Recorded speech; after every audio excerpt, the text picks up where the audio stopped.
Aluminium sulphate हम ऐसा भी लिख सकते हैं, लेकिन ये गलत है। एल्यूमिनियम और सल्फेट बना दिया, लेकिन ये सरासर गलत हो जाएगा।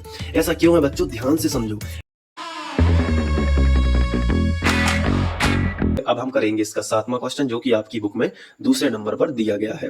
तो हालांकि हम हर टॉपिक को एक प्रकार से क्वेश्चन के रूप में भी देखते हैं और टॉपिक के रूप में भी देखते हैं, जिससे हमारा नॉलेज तो बढ़ता ही बढ़ता है। और साइंस में कहीं से भी क्वेश्चन आ जाए तो वो आप बिल्कुल भी छोड़ के नहीं आओगे, पूरा करके आओगे और बहुत ही अच्छे नंबर लेकर आओगे। देखो, हमने रासायनिक अभिक्रियाओं के बारे में पढ़ा, रासायनिक समीकरण क्या होता है इसके बारे में पढ़ा, और उसे संतुलित कैसे किया जाता है वो भी देखा है। और बिल्कुल इसी रूप में पढ़ा है हमने, तो हम इनको बड़े ही आसानी से संतुलित कर पाएंगे। तो यही हमारा क्वेश्चन है। इसके पहले हमने एक वेरी इंपॉर्टेंट क्वेश्चन किया है, यदि आपने नहीं देखा है तो आप देख सकते हैं। ये देखिए, ये वाला क्वेश्चन किया है और इसका आंसर भी हमने पूरा वहीं पे याद किया है। बिल्कुल भी आपको रटने की जरूरत नहीं है। ये वायु में जलाने से पूर्व मैग्नीशियम रबर को साफ क्यों किया जाता है, तो ये आपने नहीं देखा है तो आप डिस्क्रिप्शन चेक कर लेना। टेंथ साइंस की जो प्लेलिस्ट है उसकी लिंक पर क्लिक करेंगे तो आप यहाँ पर यूट्यूब पर सर्च करिए डायरेक्ट चैनल को, फ्री ऑनलाइन कोचिंग, और प्लेलिस्ट चेक कर लेना। ठीक है, अब देखो इसको समझते हैं। इसमें लिखा है कि निम्नलिखित रासायनिक योग अभिक्रियाओं के लिए संतुलित रासायनिक समीकरण लिखिए। तो इसको हल कैसे किया जाता है आइए समझते हैं।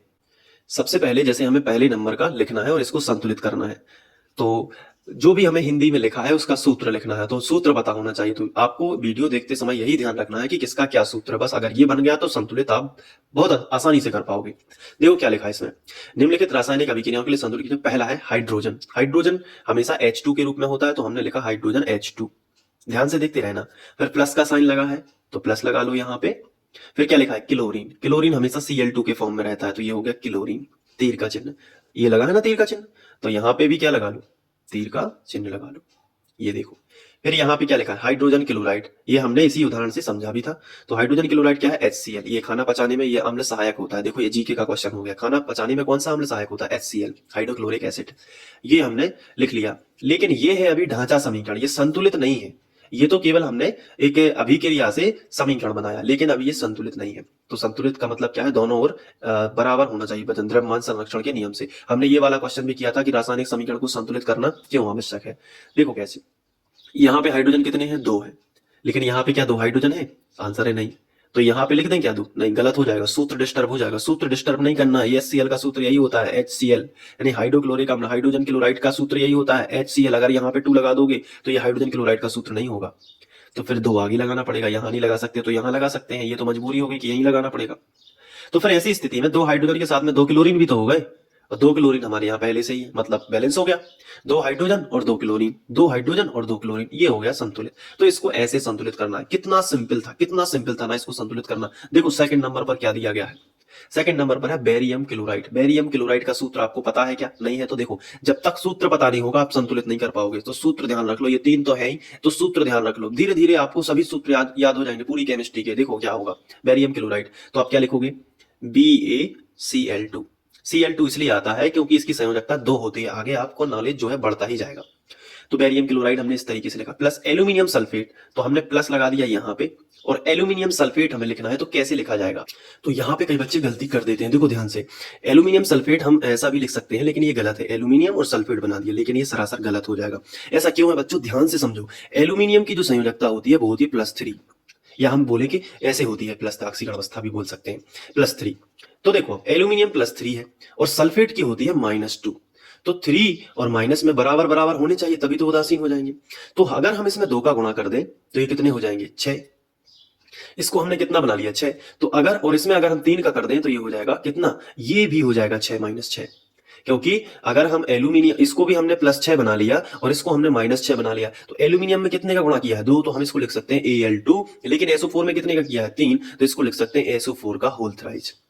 तो ये बनेगा एल्यूमिनियम सल्फेट। ये सब चीजें आपको आने लगेंगी धीरे धीरे, कोई टेंशन की बात नहीं है। यदि नहीं भी हुआ है तो आप डायरेक्ट भी अभी याद रख सकते हैं। एल्यूमिनियम सल्फेट कैसे बनेगा, तो 2 एल्यूमिनियम 3 सल्फेट के बराबर होगा, तो SO4 का होल थ्राइस। ये देखो ऐसे कर लिया अपन ने एल्यूमिनियम सल्फेट। अब बना क्या है, तीर का चिन्ह बना लिया, बना है बेरियम सल्फेट। बेरियम की तो वैसे ही +2 भी होती है, तो उसे -2 के साथ एक बार ही जुड़ेगा, तो BaSO4 डायरेक्ट लिख सकते हैं। ऐसा इसलिए है क्योंकि देखो ध्यान से, थोड़ा सा दिमाग लगाओगे तो सब चीजें क्लियर होंगी। बेरियम +2 पहले से होता है और SO4 डबल माइनस पहले से होता है, तो ये सिंगल सिंगल जुड़ सकते हैं। इसमें 2 और 3 का गुणा करने की जरूरत नहीं है, क्योंकि डबल माइनस डबल प्लस एक ही बात है, एक ही बार जुड़ जाएंगे, तो आपस में क्या हो रहा है, उदासीन हो रहे हैं, है ना। तो ये हो गया Ba बेरियम सल्फेट। फिर क्या है, एल्यूमिनियम क्लोराइड। अब देखो ध्यान से, एल्यूमिनियम की संयोजकता कितनी होती है, एल्यूमिनियम की संयोजकता +3, अभी बताया आपको। लेकिन क्लोरीन की कितनी होती है, -1। तो एल्यूमिनियम के साथ जुड़ने के लिए हमें -3 चाहिए ना, लेकिन ये तो -1 है, तो कितने क्लोरीन जाएंगे इसके साथ में, 3 क्लोरीन। सबकी क्या होगी, -1 -1 -1, तो 3 क्लोरीन यहाँ। तो Al एक बार लिखा जाएगा, लेकिन क्लोरीन 3 बार लिखा जाएगा। तो देखो यहाँ पे क्या आ गया, AlCl3। ये हमने पहले तो सूत्र बस लिखे हैं, क्या लिखे हैं, सूत्र बस लिखे हैं। अब इनको क्या करना है, संतुलित। तो सबसे कम स्थान में कौन आया है, सबसे कम स्थान में एल्यूमिनियम और बेरियम है, तो इन्हीं को संतुलित कर लो, बाकी अपने आप ही संतुलित हो जाएंगे। यहां देखो एल्यूमिनियम कितना है, 2 एल्यूमिनियम है, यहां पे कितना एल्यूमिनियम है, केवल 1 है, तो 2 का गुणा कर लो, तो 2 एल्यूमिनियम हो गए। बेरियम कितना है, 1 है, यहां भी 1 है। अब देख लो, अब क्लोरीन चेक करो एक बार, 3 दूनी 6 क्लोरीन है, यहाँ पे कितने क्लोरीन है, 6। क्या यहाँ पे 6 क्लोरीन है, आंसर है नहीं, यहाँ पे तो 2 ही है। तो क्या करना पड़ेगा, यहाँ पे हमें 3 का गुणा करना होगा, तो 3 दूनी 6 क्लोरीन हो जाएंगे। लेकिन इस चक्कर में 3 बेरियम हो गए, तो हमने 3 का गुणा यहाँ कर दिया, तो 3 बेरियम हो गए, तो 3 ही सल्फेट हो गए, जो कि यहाँ पे है। पूरा समीकरण संतुलित हो गया, इतनी सी बात से। याद आया कि नहीं, ऐसे ही करना पड़ता है। चलिए अब तीसरा जो हमें दिया है वो भी हम करते हैं। थोड़ा सा अगर आपको समझ में नहीं आया है तो एक बार आप रिवाइज फिर से रिपीट कर लेना, बहुत ही सिंपल चीजें हैं।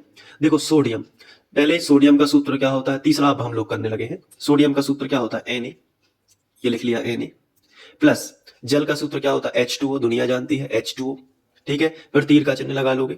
सोडियम हाइड्रोक्साइड, हमने इसके एग्जाम्पल आपको पहले भी दिए हैं, अगर आप शुरू से देख रहे हैं ना तो आपको काफी कुछ समझ में आ रहा होगा, लैंग्वेज भी समझ में आ रही होगी। सोडियम हाइड्रोक्साइड यानी NaOH, ठीक है। और फिर क्या है, हाइड्रोजन। हाइड्रोजन हमेशा कैसा रहता है, H2 के फॉर्म में। ये देखो, पहले हमने सभी के सूत्र लिख लिए, सोडियम का भी सूत्र लिख लिया, जल का भी सूत्र लिख लिया, सोडियम हाइड्रोक्साइड का भी सूत्र लिख लिया, और हाइड्रोजन का भी सूत्र लिख लिया। इतना हमने किया। अब सबसे कम स्थान में कौन आया, सोडियम। यहां भी Na है, यहां भी एक Na है, बराबर है। यहाँ पे देखो हाइड्रोजन 2 है, यहाँ पे भी हाइड्रोजन 2 है, लेकिन हाइड्रोजन यहाँ पे कितना देख लो, एक एक्स्ट्रा हाइड्रोजन है। तो कम से कम हमें क्या करना होगा, हम कम से कम यदि 2 का भी गुणा करें, क्योंकि 1 का करेंगे तो यही आएगा H2, तो 2 का गुणा हम करते हैं अगर H2 में, तो हाइड्रोजन 4 हो जाते हैं। तो यहाँ पे ऑक्सीजन कितने हो गए, 2। तो ऑक्सीजन एक ही है, तो इसमें भी हमने 2 का गुणा किया, तो 2 ऑक्सीजन हो गए, लेकिन 2 Na भी हो गए, तो Na में भी हमने 2 का गुणा कर दिया इस तरफ, तो 2 Na हो गए। 2 दूनी 4 हाइड्रोजन, देखो 2 हाइड्रोजन ये है और 2 हाइड्रोजन ये है, तो हो गए ना 4 हाइड्रोजन। तो सब संतुलित हो गया।